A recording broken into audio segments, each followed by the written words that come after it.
Oikein hyvää päivää, arvoisat yrittäjät, ja tervetuloa opiskelemaan nettinäkyvyyttä.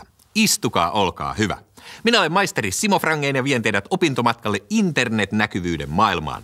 Älkääkä sitten heitelkö minua liiduilla tai joudutte nurkkaa häpeämään. Elämässähän on 3 tärkeää asiaa. Syöminen, juominen ja nettinäkyvyys.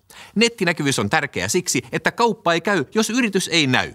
Ja nyt kun te olette hyvän ryhtisästi siinä koneen ääressä sormet herkkänä hiirellä, niin klikkaamalla tuosta pääsette välittömästi aloittamaan näkyvyysopinnot. Ja kun klikkaatte tuolta ylhäältä, pääsette kokeilemaan suomenyritykset.fin tarjoamaan maksutonta nettinäkyvyyttä. Vanha sanontahan sanoo, että kun yrittäjä klikkaa maisterin neuvojen mukaan hiirellä, niin se on kuin laittaisi rahaa pankkiin. Nimittäin tämä klikkailu on investointia tulevaisuuteen. Eli hiiren avulla voitte myöhemmin viettää kissan päiviä.